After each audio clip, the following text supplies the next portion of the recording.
Fry பண்ணி போட்டால் சும்மா கலகலன்னு இப்படி சவுண்டு வரணும். அதுக்கு பேர் தான் கலகலா. ஒரு 15 டேஸ்க்குள்ள ஸ்டோர் பண்ணி வச்சு சாப்பிட்லாம்.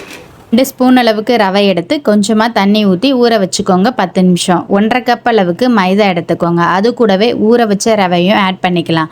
1/4 ஸ்பூன் அளவுக்கு சால்ட் ஆட் பண்ணிவிட்டு கொஞ்சமாக பட்டரை ஆட் பண்ணிக்கோங்க. பட்டர் உருகுலாட்டி மெல்ட் பண்ணி கூட ஆட் பண்ணிக்கலாம். பிஞ்சாக பேக்கிங் சோடா, 1/2 கப் சுகரோட 3 ஏலக்காவை சேர்த்து பொடி பண்ணி சேர்த்துக்கோங்க. ஒரு முட்டையை பீட் பண்ணி சேர்த்துக்கலாம். வெஜிடேரியனாக இருந்தால் முட்டையை ஸ்கிப் பண்ணிடுங்க. முட்டை சேர்க்கணும்னு அவசியம் இல்லை. எக்ஸ்ட்ரா ஒரு சாஃப்ட்னஸ்க்காகவும் டேஸ்ட்டுக்காகவும் தான் முட்டை சேர்க்குறோம். எல்லா மாவையும் கலந்து விட்டுட்டு சப்பாத்தி மாவு பதத்துக்கு கெட்டியாக பிணைஞ்சிக்கோங்க. கொஞ்சம் லூஸாக இருந்துச்சுன்னா ட்ரையான மாவு சேர்த்துட்டு சப்பாத்தி மாவு பதத்துக்கு பிணைஞ்ச உடனே கொஞ்சம் கொஞ்சம் மாவாக எடுத்து இந்த மாதிரி தின்னாக திரட்டிட்டு உங்களுக்கு பிடிச்ச ஷேப்ஸில் கட் பண்ணி எடுத்துக்கலாம். சர்க்கிள், ஸ்கொயர், ஓவல்னு எந்த ஷேப்ஸில் வேணாலும் கட் பண்ணி எல்லா மாவையும் எடுத்து வச்சதுக்கப்புறம் எண்ணெய் காஞ்சது மீடியம் ஃப்ளேமில் வச்சு ஒன்று ஒன்றா சேர்த்துக்கோங்க.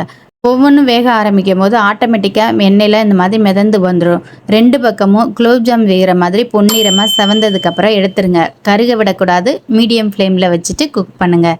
பொரிச்சு போட்டால் கலகலன்னு சவுண்டு வரும். ஆறுனதுக்கப்புறம் கண்ணாடி போட்டலில் வச்சுட்டு 15 நாள் ஸ்டோர் பண்ணி வெளியிலே வச்சு சாப்பிட்லாம். ஹாஸ்டல் ஸ்டூடெண்ட்ஸ்க்குலாம் இது ஒரு பெஸ்ட்டான ஸ்நாக்ஸு. எத்தனை பேருக்கு இது ஃபேவரட்னு சொல்லி கீழே கமெண்ட் பண்ணுங்கள். இந்த வீடியோ பிடிச்சா மறக்காமல் லைக் பண்ணுங்கள்.